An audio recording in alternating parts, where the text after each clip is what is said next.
Welcome to Actions and Limits. This is the Halloween episode of our podcast. I'm your host, Justin Atherton. I'm a personal coach and the founder of Limitlessness Coaching.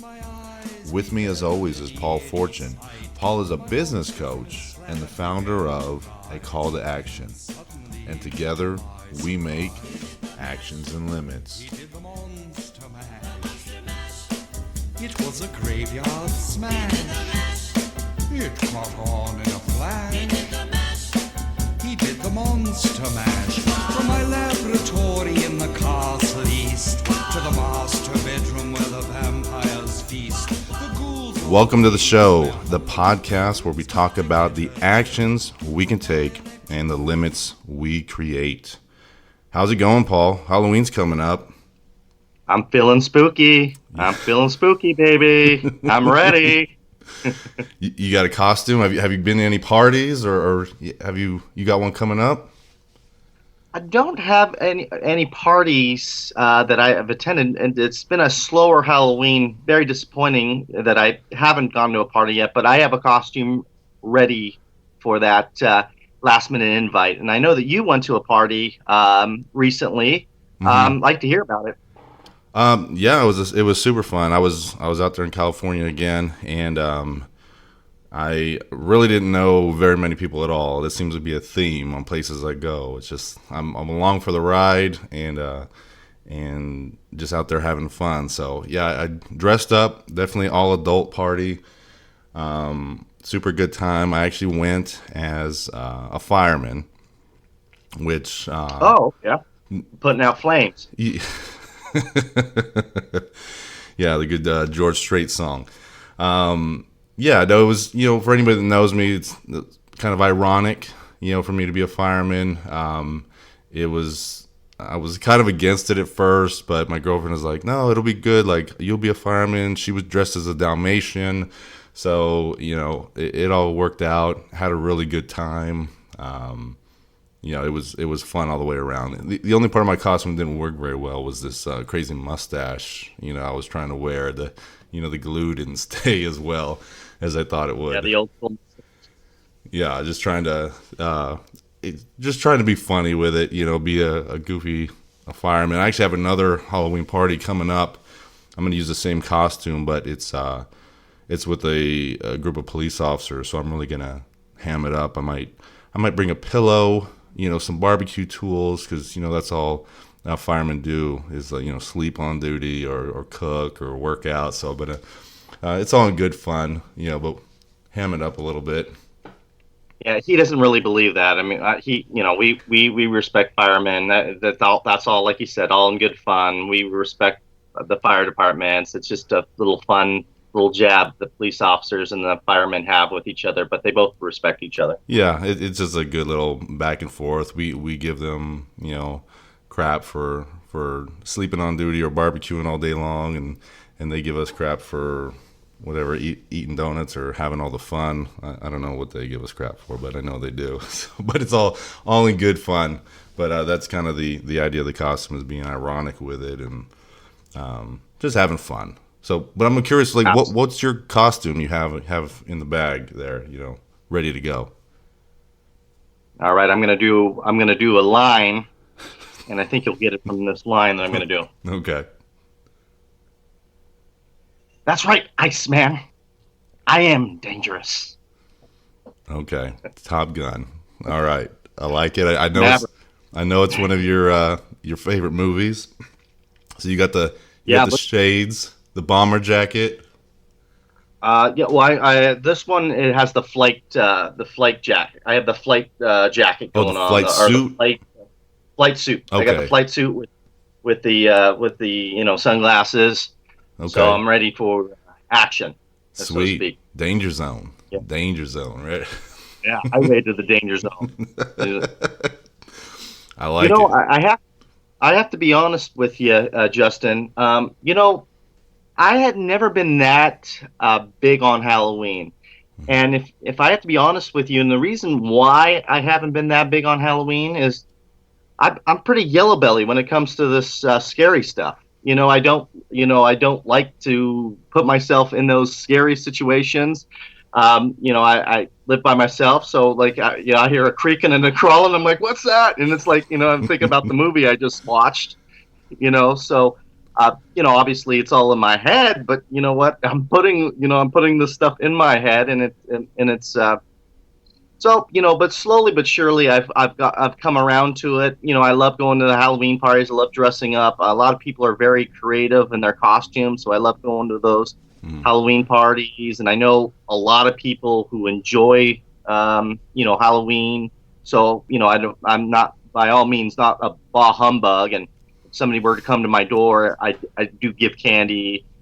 So it's more my fear factor than anything else. It's not like I'm Scrooge about it. It's just, my personal scaredness about Halloween. Paul, are you ready for Christmas already? Bah humbug, Scrooge. You're jumping ahead there a little bit. Well, I do enjoy Christmas, but you know what? Don't skip my favorite holiday, and that's Thanksgiving. Yeah. I love Thanksgiving. That is my favorite.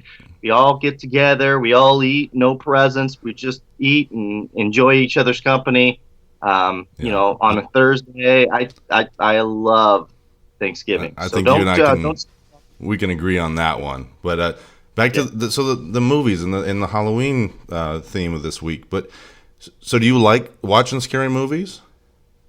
I do not like watching scary movies. I mean, I've gotten better about it. Okay. Over the years, but it's not my favorite genre. I mean, some of the ones that are the goofy ones, I don't mind, like the Screams and the Nightmare on Elm Street, and the over the top corny type of thing. Yeah. They're more humorous than scary. So I enjoy those. But like, I got to tell you, when the Blair Witch Project came out, the original one in the 90s, I didn't do any research on the movie at all. I just went word of mouth, and I came into the Blair Witch Project movie thinking it was a true documentary about stuff that people found this film, and they put it together and then put a movie together on it. I thought it was based on true events. Yeah. So when I saw that, I was like pretty scared out of it. Now, obviously knowing that it was all fictional and watching it back, obviously it doesn't ring at the same level as it did when I thought it was real. But that was like one in my head that I was like, oh, leaving that movie theater going, oh, and I think a lot of other people felt the same way. Yeah. Because everybody came into that movie theater, spooky dooky, ooh, this and that, all joking about it. And when the end happened, there was silence in the theater. And I thought, oh, geez, so I'm not alone feeling scared after this movie. But again, after doing the research, obviously it's all fictional. So, I think it's super interesting to me how there's a wide spectrum, because there's a lot of people that do like scary movies, horror movies, thrillers. There's different shades of that type of genre, right? And there is a lot of people that like them, and then there's a lot of people that don't, and there's people that can go either way. It's interesting to me because I'm with you on that I don't like scary movies. I think it kind of triggers me in a different type of way, but it's very interesting, like on the psychological standpoint, on why we like scary movies. And I remember reading an article that Stephen King wrote where he talked about, the first line of his article is that he thinks we're all mentally ill to some extent. But when you really get down into the article, he's talking about how, we don't experience those type of things in real life. At least the majority of us don't, those type of horror movies and scary movies. And so it's a way for us to have that like adrenaline rush. And people enjoy that, even being scared. Like you're going to go to a haunted maze, or you're going to watch a scary movie, or, people that go to, places that they believe are haunted.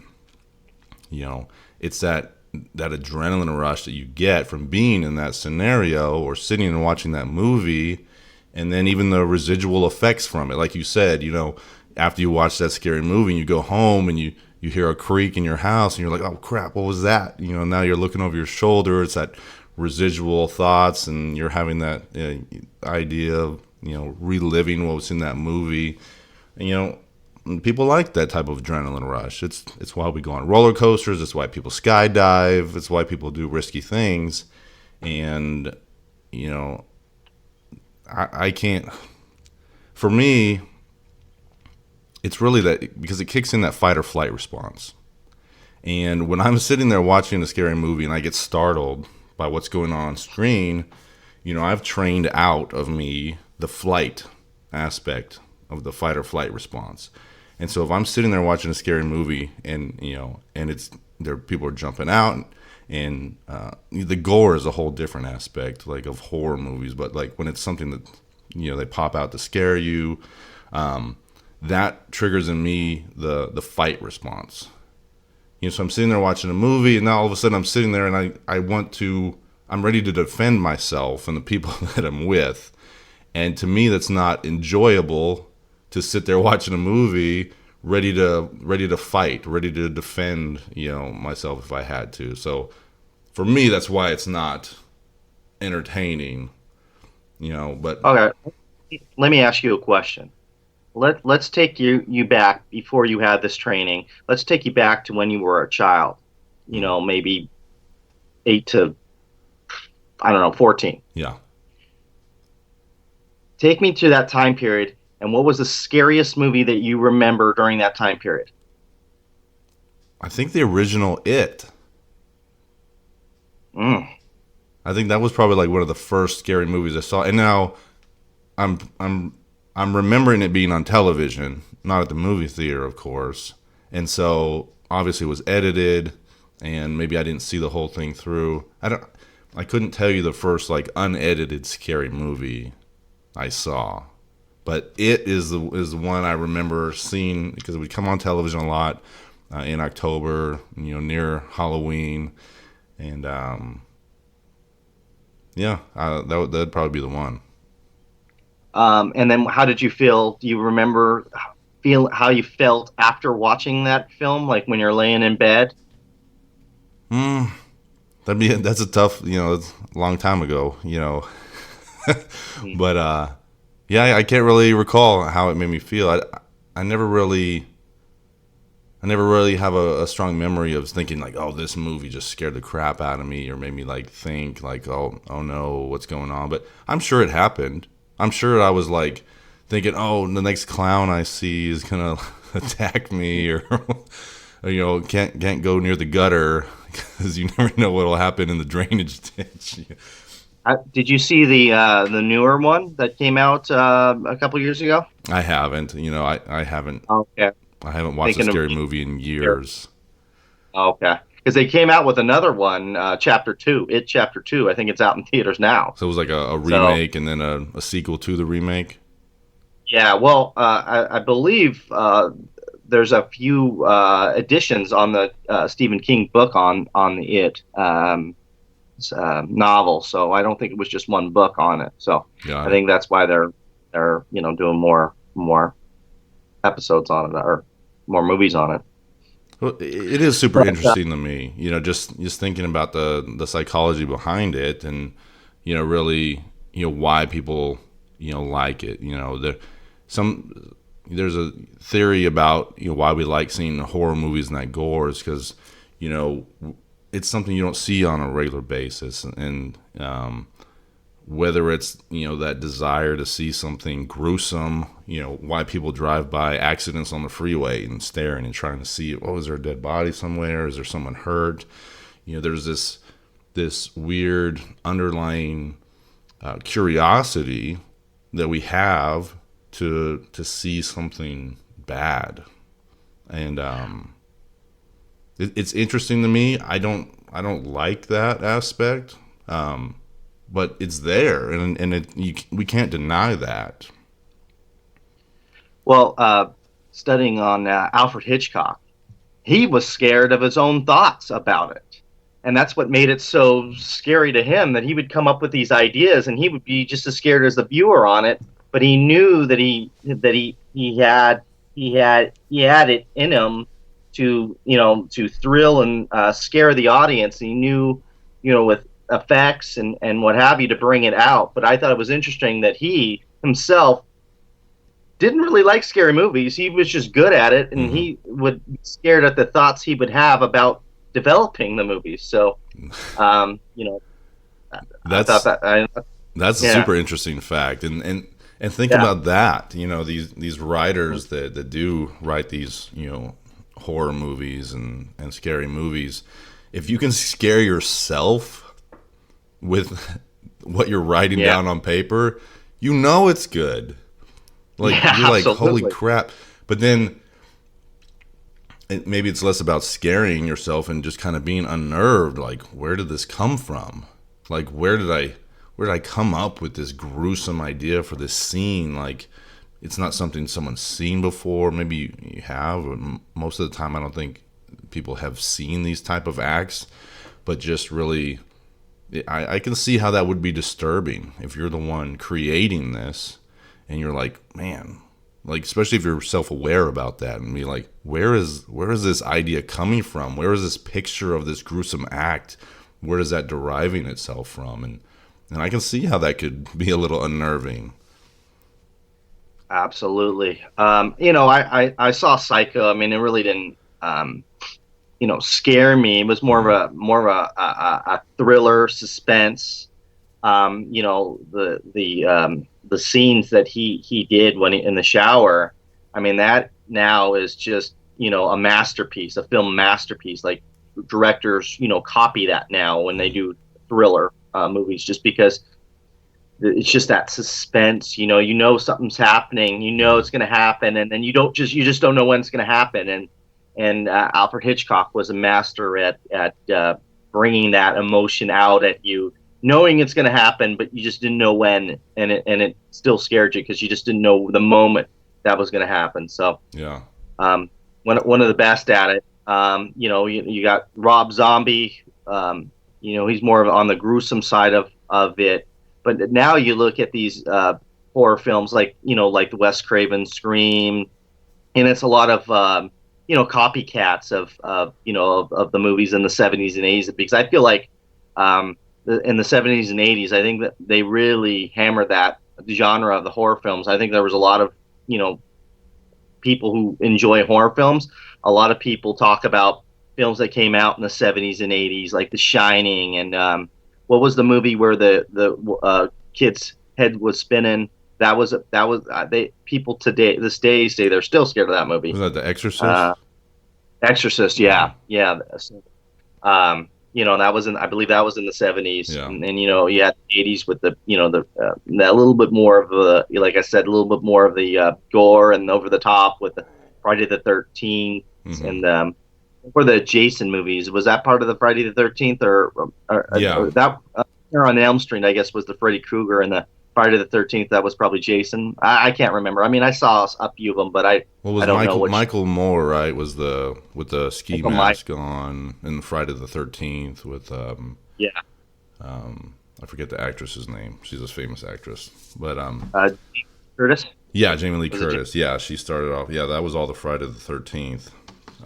Yeah. But I think I like the suspense ones. I think I like those are ones I can deal with. I definitely don't like the gore and the horror type movies like what is it, Saw, Okay. like those type of things where it's just blood and gore, like that doesn't appeal to me.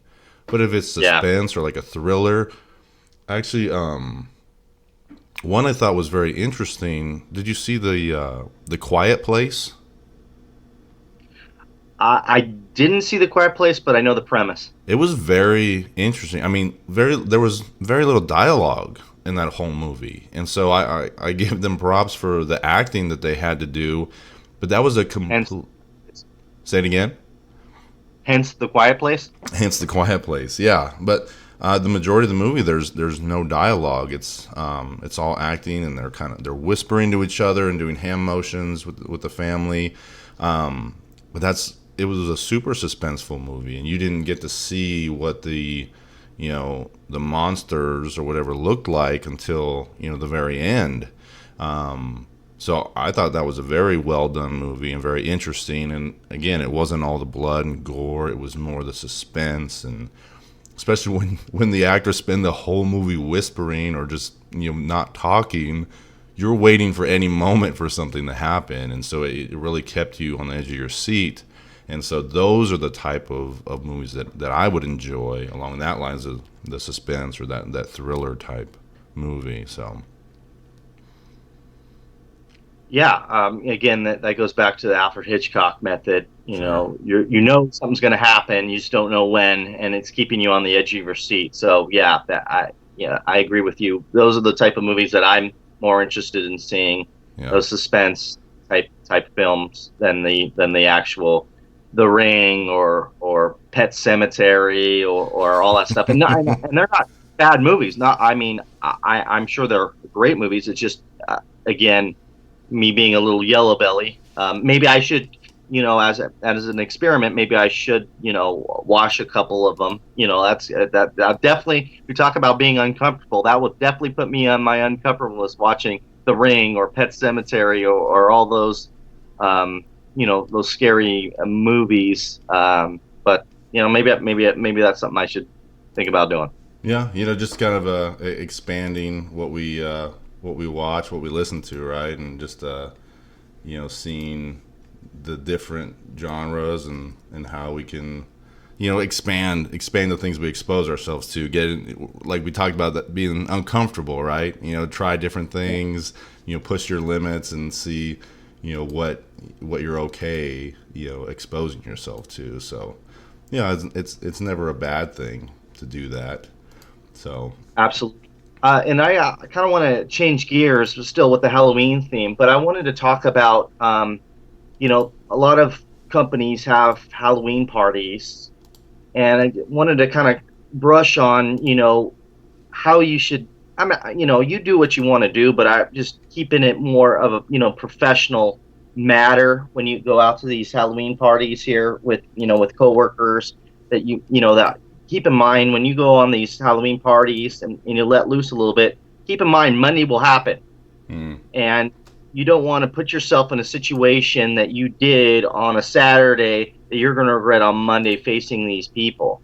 So one of the things that I would suggest, and these are all suggestions, by all means, I'm not telling anybody what to do or what not to do, but one of the suggestions I would definitely advise is keep the drinking to a very minimum. You want to keep your wits about you. You want to still have some sort of professionalism at these parties. I mean, I'm not saying you can't have fun, but you want to keep yourself knowing that you work with these people and you might be their boss. You might want to be moving up in this company, and you don't want to do anything to jeopardize that. What are your thoughts on that, Justin? Oh, absolutely. And you have to judge it depending on the place you work for, the vibe of the company. If that's not something that's acceptable, you definitely have to be mindful of that. And now there might be certain organizations that people work for where everybody cuts loose at the holiday party or the Halloween party, and it's okay. And so you really have to be aware of what that vibe is with the company you work for. And because if it's a bunch of people that are like a stick in the mud, and you're the one person out of the whole group that is really cutting loose and getting a little out of hand, they're not going to look too kindly on that. So I agree with you. Keep it within reason, right? Like don't lose your head. Definitely go have fun, and that should be, especially if it's a work function.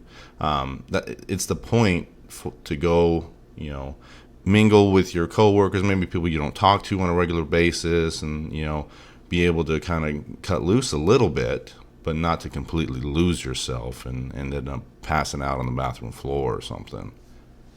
Yeah, even if you're at a company that, like you said, that they may party a little bit harder than some other places, you still want to keep that line, because there is a line, regardless of where Sure. you work. There is a line that you can cross, and I would just caution you to just to be aware of that line, and don't don't flirt with it, because in the end you don't want a silly party to jeopardize your job, or jeopardize your promotion, or jeopardize your Hmm. raise, or whatever it is. But all means, a lot, you need to go to these parties. A lot of times it's for networking purposes, and Sure. when people know you on a more of a personal level, it tends to help in the work environment. They get to know you. Oh, Justin's a good guy. He takes his daughter to X, Y, and Z, and I take my daughter to X, Y, and Z, and we have this in common. And I think he'd be perfect for this position because of talking to him. And so it's definitely a benefit to go. I'm not saying don't go, because I Hmm. think it would be a benefit to go, and you want to have fun. I'm like I said, have fun. You just don't have to be the person putting the lampshade on your head to have a good Sure. time. You don't have to go. You don't have to go to that level. Yeah, I agree with that. Because there's other people that will, and you can just remove yourself from that situation, and they'll maybe somebody of the coworkers go, "Oh, did you see Larry? Yeah, I Oh took man, pictures. I took a video yeah, of it. yeah, exactly." Also, with the social media, with the Facebook and the Instagram, that could haunt you for a long time. Oh, So, for sure. um, just use caution. I mean, yeah, you could let loose a little bit, if you want to indulge and have, a drink or two, that's fine. But just you know, remember what you're doing there. I mean, do you want to work there for a long time? Do you want to move up in the company? Hmm. Um, be mindful of that. I mean, obviously, if it's a company that you're not going to stay long, or whatever, Sure. maybe come into it at a different level. But if it's a company that you really care about, and feel you have a future there, I'd be very mindful of what your actions are at that party, and Yeah, that makes just be sense. careful. One thing that came up while you were saying that is, so how important do you think it is to go to one of these, holiday or company parties, um, as, as opposed to not going? You talked about the networking aspect of it and getting to know your coworkers, because I know that there's, people out there, that refuse to go to those parties for whatever that reason is. I don't want to mingle with my coworkers, or I just don't feel comfortable in that setting, or I don't want to drink around them because I can't control myself. But really, like, how important do you think it is to go to those events and put yourself out there and have people see you in a different light? Well, that's always a choice. You have a choice to go, and you have a choice not to go, and that's all on the individual. And some individuals may think that there's no benefit to going, and you want to keep it at a professional level, and there's no right or wrong answer on that at all. Hmm. Me personally, being a person who likes to talk with people and get to know people on a more of a personal level, I like going to these events, and I feel like, when I do go to these events, it actually has helped me professionally. Like I mentioned to you, Justin, about, you having something in common with somebody else, and Hmm. they didn't know that before. And then now, that they're talking to you about a project that you probably wouldn't have got if you didn't go to that party, just because they saw something in you that they didn't know about you, that then now they think, oh, you'd be perfect for that project. And so it may even help, you move up in the company. Sure. It all depends. But for me personally, if you really care about the company, I think it would be best if you did go, and kept it professional, because I think it'd be a benefit to you. But again, the individual knows their company better than I do. So if they feel it's not going to benefit them, or they can't, like you said, can't control themselves. Yeah, I think Yeah, that's a big thing. If you think you can't control yourselves, if you know that about yourself, and you have, one or two drinks and it turns into 7 or 8, then don't go. You don't put yourself in that if you don't have the self control. But really, I think it's really good to put yourself out there in a setting like that, and to build that rapport, especially if you're like a first line supervisor, that first level supervisor, and letting your coworkers and the people that work for you kind of see you in a different light and see you as a more human rather than the boss. Again, the higher you go up in the company, I think the more cognizant you have to be about your behavior at those type of events. But I think it's good for leaders in the company to get out there and mingle with the rest of the people that work for them, and to be able to see them in a different light, and where it's not a situation where it's like, I'm telling you what to do today and you have to listen to what I say at this event. Like, be able to be like a real person, and just be able to kind of disconnect from the job. And like you said, it could open up some different opportunities for people. So Is Patrick going to invite you to his Halloween party? he's going to be at the Halloween party. I'm excited to see what his costume's going to be, because I think last year he was Forrest Gump, and it was a pretty good party. So that one's coming up soon. So excited for that one. So, but speaking of Patrick and Frontline Standard, we'll recognize our sponsor. So Frontline Standard is a veteran and law enforcement owned patriotic apparel company based out of Texas. And with every product purchased from Frontline Standard, they donate $1 to a nonprofit organization that supports American heroes and their families. Frontline Standard is run by a former U.S. Marine who now works as a police officer, and that's Patrick, and he runs it with his wife. And they wanted a way to be able to give back to those who sacrifice, so much. And their mission is to provide Americans with quality, patriotic wear that brings awareness to and support those who are overseas. And if you go on their website, frontlinestandardapparel.com, and you use our discount code, Actions20, that's Actions20, you'll get 20% off your entire order. So I know Patrick said he's going to get us a couple more shirts. They got a couple new ones that came out, and he was going to send them our way so we can continue repping them. So again, thank you very much, Frontline Standard Apparel. Hey, another thought I had is, what do you think about amusement parks having the the mazes and people jumping out at you? A lot of them are pretty creative. What's your thoughts on going to those type of events? I've been to a few.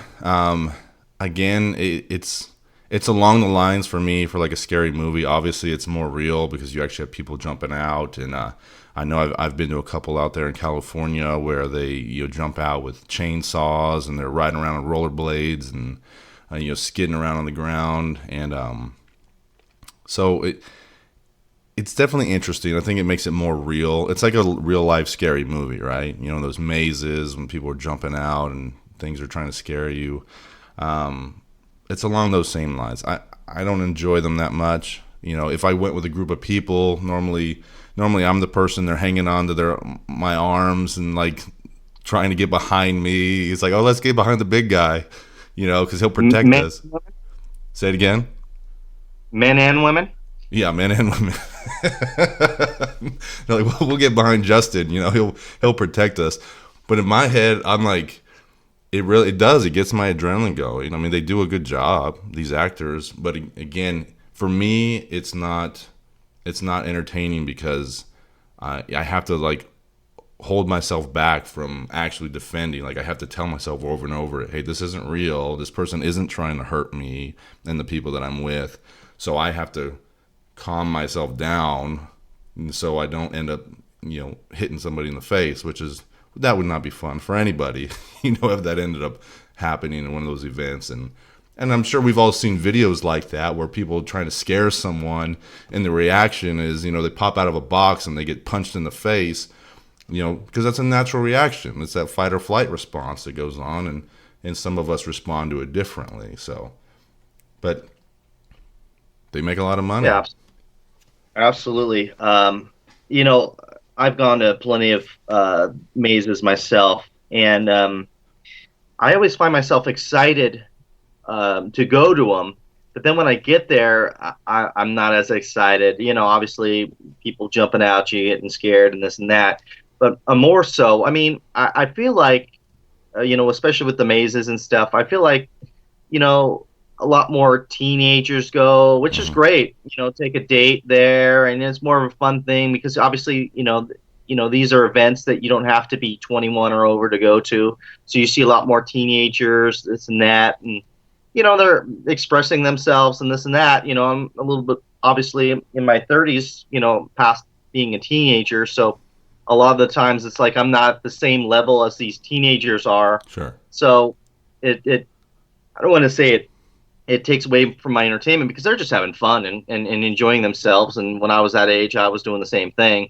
But I just find myself in a different age group bracket that it's kind of different for me. So I find that, and with the water park as well. I love going to water parks, but again, that's a place where you don't have to be 21 or older or 18 and older Sure. to have a good time.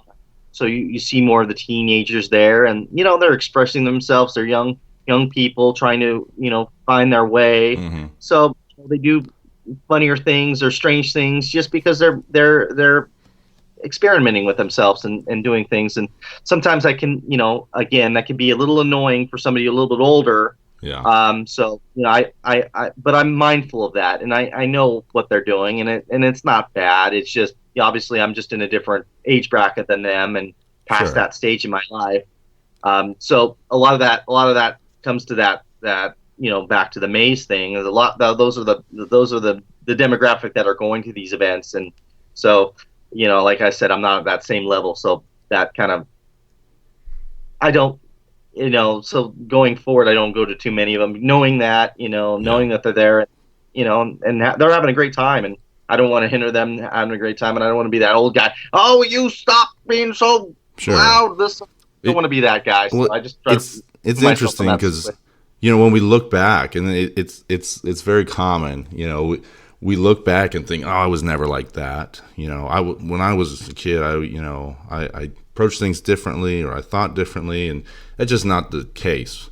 We have like a mental block when it comes to trying to put ourselves in that mental space. We tend to think that we've always had these views or values our entire life, or we've always acted in a particular way, when in fact we probably did not. So our brain really has a tough time like thinking back to that age, whatever it may be, and thinking like, oh, I would have never acted like that. No, you would never act like that now, but when you were that age, if you're 19, you're 22, you probably did act like that. You just don't remember it exactly the same way.